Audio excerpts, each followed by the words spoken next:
अनेक वर्षाची प्रतीक्षा आणि संघर्ष या जनता आणि शेतकऱ्यांना फुलांसाठी करावा लागला आणि संपूर्ण देशाच्या साई भक्तांच्या मनामध्ये असलेली आस्था आहे की समाधीपर्यंत फुलं गेले पाहिजे.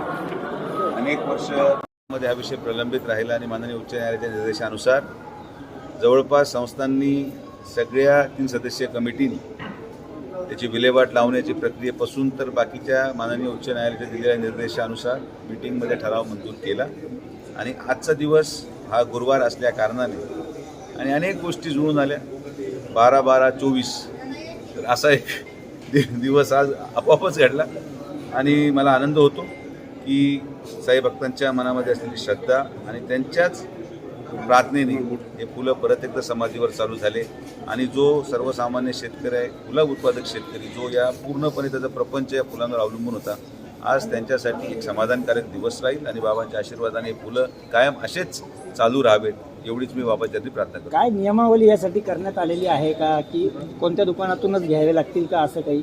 विविध कार्यकारी सोसायटीची संस्थांची कर्मचाऱ्यांची सोसायटी आहे त्याच्या माध्यमातून या फुलांची आणि हारांची विक्री व्हावी असं निर्देश माननीय उच्च न्यायालयाने जे की कलेक्टरची कमिटी स्थापन झाली होती 2 वर्षापूर्वी माननीय भोसले साहेब तेव्हा कलेक्टर होते नगर जिल्ह्यातले, त्यांनी एक कमिटीमध्ये हा निष्कर्ष काढला होता आणि आज जे कर्मचाऱ्यांची सोसायटी आहे त्यांनी स्टॉल प्रत्येक ठिकाणी लावलेत आणि ते विक्री करणार आहेत, अल्पदरात करणार आहेत. भक्तांची लूट होता कामा नये ही देखील काळजी आपल्याला घ्यायची.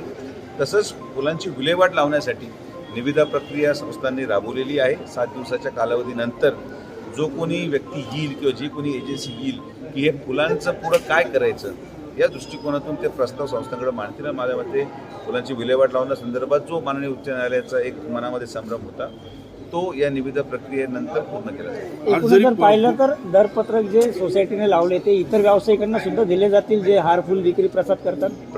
प्राथमिक स्तरावर आज फक्त विविध कार्यकारी सोसायटीच्या माध्यमातून फुल आणि हार विक्री सुरू केली जाणार आहे. जसं जसं हे सगळं एक रुटीन बसेल तसं तसं इतर दुकानदाराला नगरपंचायतीच्या माध्यमातून देखील दरपत्रक लावणं बंधनकारक केलं जाईल आणि शेतकऱ्यांचं नुकसान होता कामा नये, सगळ्यांना रोजगार मिळावा आणि साई भक्तांची लूट पण होऊ नये ही शिर्डी ग्रामस्थांची भावना आहे आणि त्या भावनेचा आदर करत आपल्याला हे सगळं पुढे घेऊन जायचं आहे. आज 12 तारखेचा तुम्ही उल्लेख केला, ज्येष्ठ नेते शरद पवार यांचा देखील वाढदिवस आहे, काय शुभेच्छा द्या? नाही, आज मुंडे साहेबांची पण स्वर्गीय मुंडे साहेबांची जयंती आहे. मला इथून परळीला जायचं आहे त्यामुळे आम्ही सकाळी लवकर आलो आणि आदरणीय शरद पवार साहेबांचाही वाढदिवस आहे. तर त्यांची तब्येत अतिशय चांगली राहावी आणि अशाच प्रकारे त्यांनी महाराष्ट्राला मार्गदर्शन करत राहावं. त्यांच्या अनुभवाचा फायदा हा महाराष्ट्राला भविष्य कालावधीमध्ये मिळावा एवढीच मी अपेक्षा करतो. मंत्रिमंडळ विस्तार 2 दिवसात होणार आहे, काय निरोप आला आहे का आपल्याला? नाही, आम्हाला काय निरोप नाही, किंबहुना निरोपाची वाट आपण पाहत नाही. सातत्याने मतदारसंघामध्ये जे काम आपल्याला करण्याची संधी मिळाली, 8व्यांदा साईबाबांच्या या पावनभूमीमध्ये आमच्या परिवाराला नेतृत्व करायची संधी या तालुक्याची जनतेने दिली आणि प्रत्येक मिळालेल्या संधीचा लाभ हा सर्वसामान्य जनतेला देण्याचं काम माननीय नामदार राधाकृष्ण विखे पाटील साहेबांनी केलं.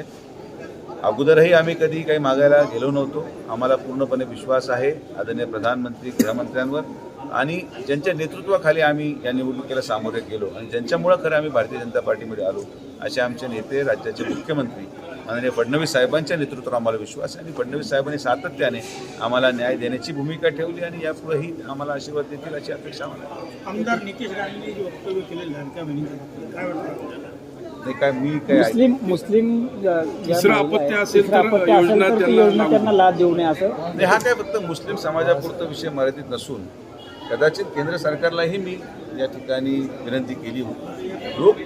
जनसंख्या किंवा लोकसंख्या ही नियंत्रणात आणणं ही काळाची गरज झालेली आहे आणि म्हणून जसं अनेक राज्यांमध्ये आता हा ठराव करण्यात आला आहे की तिसऱ्या आपत्त्याला कुठलाही लाभ नसून यामुळे लोकसंख्या नियंत्रणात येईल आणि हा फक्त कुठल्या समाज किंवा एखाद्या विशिष्ट जातीपुरतं नव्हे पण सगळ्यांनाच तो आसाममध्ये लागू माझ्या मते झालेला आहे.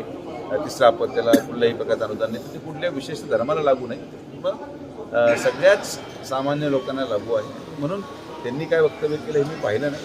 हा कायदा यावा तिसऱ्या आपत्त्याच्या दृष्टिकोनातून आणि लोकसंख्या नियंत्रण असल्या दृष्टिकोनातून कायदे आले पाहिजेत आणि तरच भारताचा विकास होऊ शकतो. नगर जिल्हा राज्यात सर्वात मोठा जिल्हा आहे. या मंत्रिमंडळ विस्तारात नगर जिल्ह्याला जास्तीचे खाते मिळतील, जास्त मंत्रिपदे मिळतील असं वाटतं.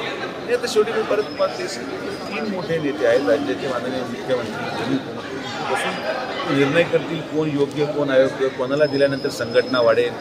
स्थानिक स्वराज्य संस्था निवडणुका आता लगेच तोंडावर आहेत, नगर परिषद जिल्हा परिषदा, या दृष्टिकोनातून सगळे समीकरणं पाहिल्यानंतर महाराष्ट्रामध्ये तिन्ही मित्रपक्षांच्या दृष्टिकोनातून कुठं आपण कमी पडलो या निवडणुकीमध्ये सगळ्या गोष्टींचा विचार केला जाईल.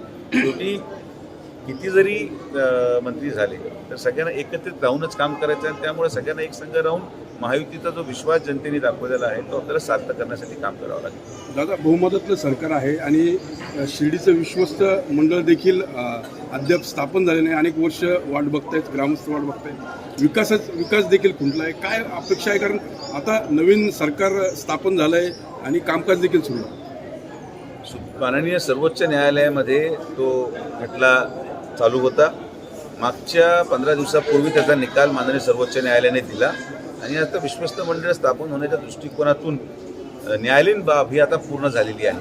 मला असं वाटतं की मंत्रिमंडळ विस्तारानंतर जो कोणी विधी व न्याय खात्याचा मंत्री असेल त्याला आम्ही निश्चित विनंती करू की यामध्ये विश्वस्त मंडळ करत असताना स्थानिकांना पण प्राधान्य मिळालं पाहिजे. ही काय राजकीय पुनर्वसनाचं केंद्र नको. ज्या लोकांनी शिर्डी निर्माण होण्यासाठी एवढे वर्ष 30-40 वर्ष सेवा दिली, जर बाबांची खरी सेवेकरी असतात यांना संधी मिळाली तर विकास होऊ शकतो. आणि मला पूर्णपणे विश्वास आहे की आदरणीय मुख्यमंत्र्यांच्या नेतृत्वाखाली महायुती सरकारमध्ये विश्वस्त मंडळ लवकर स्थापन होईल आणि परत एकदा शिर्डीमध्ये जो काही विकास राहिलेला असेल तो माननीय या संस्थांच्या विश्वास व्यवस्थेकडून पूर्ण केला जाईल.